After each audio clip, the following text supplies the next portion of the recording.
Around IT in 256 seconds by Tomasz Nurkiewicz. Episode 47.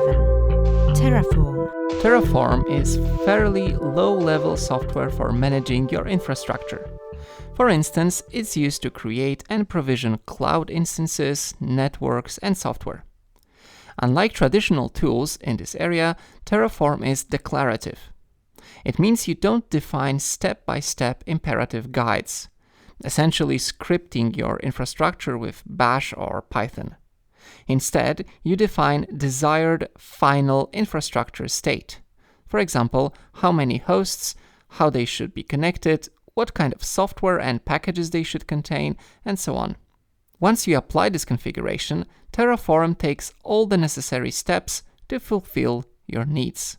Here's how it works in more detail.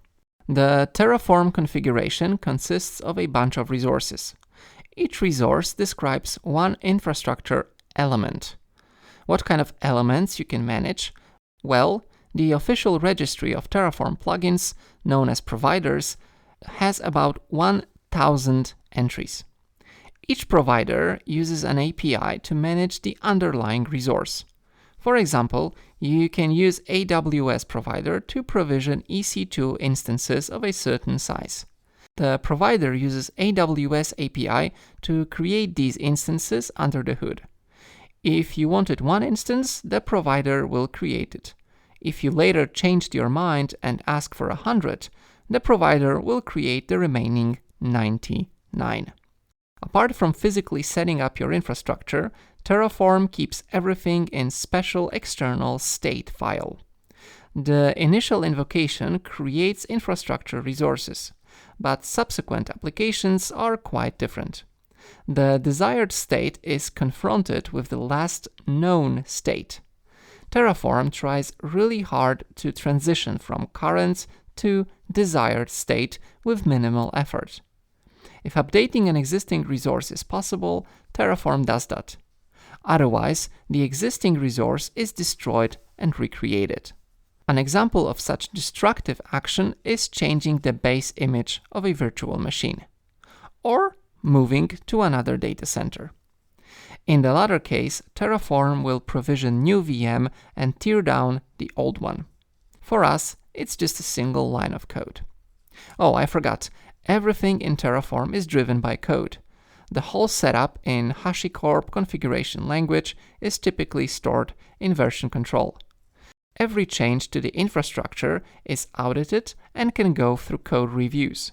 Moreover, it's a good practice to perform a dry run of every change before applying it. This can be achieved with Terraform Plan command line option. Terraform will explain what it wants to do with infrastructure. In other words, what steps need to be taken to get from current to desired state. If we are comfortable with the changes, we can proceed. Even much more complex resources can be managed by Terraform. You need a MongoDB cluster or self-hosted GitLab. With a few lines of code, Terraform will provision them. Of course, if you later decide to scale up or scale out your Mongo cluster, it's a matter of configuration. Obviously, Terraform can be parameterized. Setting up a new staging environment or deploying to a different region is a single switch. Destroying everything we provisioned is also easy. After all, Terraform knows exactly which resources it created. Defining your infrastructure as version-controlled code seems much more manageable. That's it. Thanks for listening. Bye.